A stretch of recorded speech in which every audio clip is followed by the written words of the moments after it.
ایک شخص ہے جو اس ریموٹ کنٹرول نظام کو چیلنج کر رہا ہے اور جو ابھی تک کسی کے سامنے جھکنے سے انکاری ہے. اس کو جھکانے کے لیے ریموٹ کنٹرول میں اب نئی تبدیلیاں کرنے کی کوششیں اس وقت جاری ہیں. کبھی عدلیہ کا ریموٹ کنٹرول استعمال ہوتا ہے, کبھی ایگزیکٹو کا, اور کبھی اس کی اپنی جماعت کے کچھ لوگوں کو ریموٹ کنٹرول کے لیے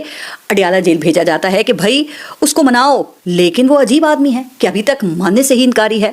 اب آپ اس کو ہٹ دھرمی کہیں, اس کی بے وقوفی کہیں, غیر سیاسی رویہ کہیں, یا پھر پاپولسٹ اپروچ کہیں, لیکن بہرحال اس نے سیاسی منظرنامے کو اس وقت بالکل تبدیل کر کے رکھ دیا ہے. ویسے اس سے پہلے بھی سیاسی رہنماؤں نے اس ملک میں مشکلات تو برداشت کی ہیں, جیلیں کاٹی ہیں, پھانسیاں اور جلاوطنیاں بھی برداشت کی ہیں, لیکن بھٹو صاحب کے علاوہ باقی سب اس ریموٹ کنٹرول کے آگے زیادہ دیر ٹھہر نہیں سکے ہیں کہ پلیٹلیٹس گر گئے اور کسی کو فوری بیرون ملک سرجری کی ضرورت آن پڑی. کوئی بیرون ملک نہ جا سکا تو اس کو جیل سے ہی ہاسپٹل منتقل کیا گیا اور پھر انہوں نے ہاسپٹل کے VIP روم میں 2 سال جیل کاٹی. لیکن اس مرتبہ نظام کا پالا عمران خان سے پڑ گیا ہے جو بیمار نہیں ہو رہا, جس کو 1.5 سال میں ایک مرتبہ بھی علاج کی غرض سے جیل سے باہر نکلنے کی ضرورت ہی نہیں پڑی ہے. اور یہی وجہ ہے کہ وہ اس وقت ملک کا مقبول ترین لیڈر بن چکا ہے اور ریموٹ کنٹرول کو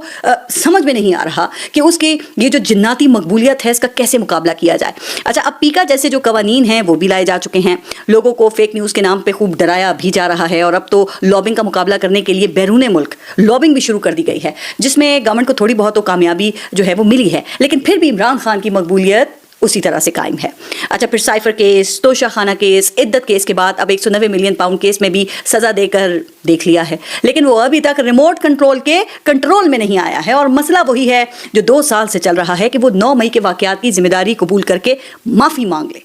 تو پھر معاملات آگے بڑھ سکتے ہیں. اچھا, لیکن عمران خان بھی تو اس وقت ایک مشکل میں ہیں کہ انہوں نے 2 سال پہلے جو بیانیہ بنا لیا تھا, اگر وہ اس سے پلٹتے ہیں تو پھر مقبولیت جاتی ہے, اور اگر خان صاحب اس سے نہیں پلٹتے تو ان پر جو اس وقت مشکل